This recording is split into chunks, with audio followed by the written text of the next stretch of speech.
How dare you? It's my day off. I haven't done any terror at all yet. I've only been up for a few hours. I'm sure I'll get up to something.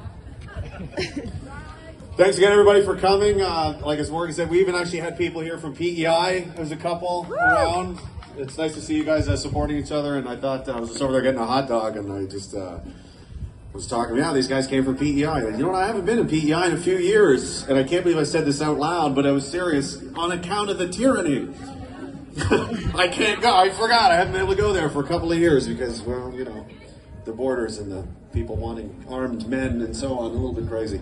I don't have anything prepared whatsoever. I'm just gonna, kind of wing this again. Thanks everybody for coming and echo some other things that I think are important. That it's important you guys are here for each other, just to see that there is other people in your community and that you're not alone, because that is one of the primary objectives of this, whatever you want to call it, machine. What Mr. Baber talked about earlier, I call them neo-communists. It's all kind of the same thing. They're really just labels.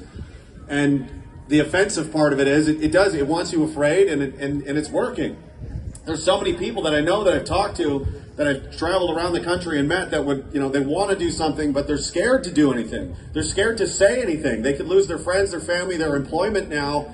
And there's an atmosphere in this country of fear. And I find that as someone that wore a uniform for this country for 14 and a half years and fought overseas, I find that very offensive, that the people in my country are afraid to live in their own country and say the things that are on their mind. That's not acceptable.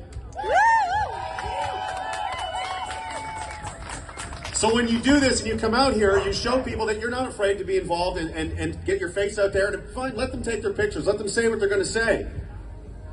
You're going to run into problems. That's just how it goes. If it would be easy, wouldn't that be great? We could all just sit on the couch and like some Facebook pages and everything would just go away. Wouldn't that be nice? Unfortunately, that's not how real life works. Unfortunately, I really like a nice couch. But, you have to go out here and do this, because if we don't, who will? Who are we waiting for? If we don't look upon ourselves and look in the mirror and decide that I'm going to be somebody that's going to do something, because I can't just sit here and do nothing.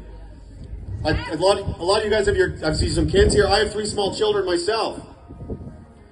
My son, he developed, almost became a hypochondriac.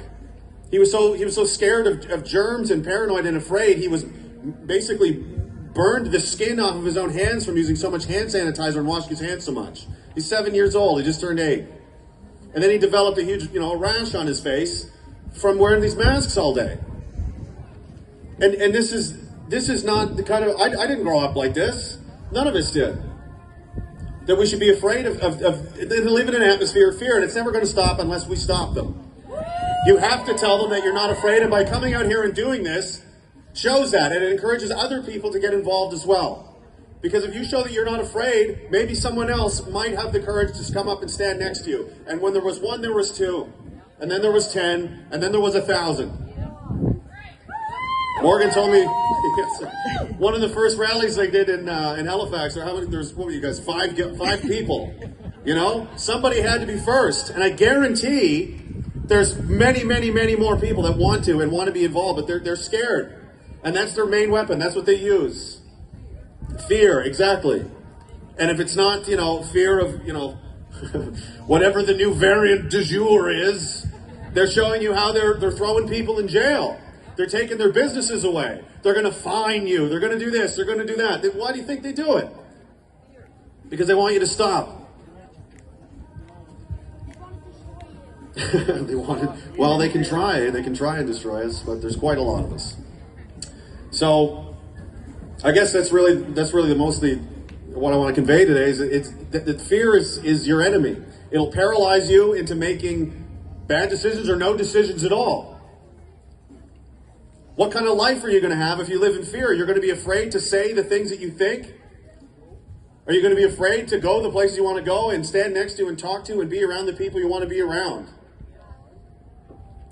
Or you'll lose your job, or you'll lose this, or you'll lose that. Again, I find it offensive. 14 and a half years I did, but it's a drop in the bucket. And thanks to the other guys, there's a few other veterans here today as well. Give it up for those guys, please.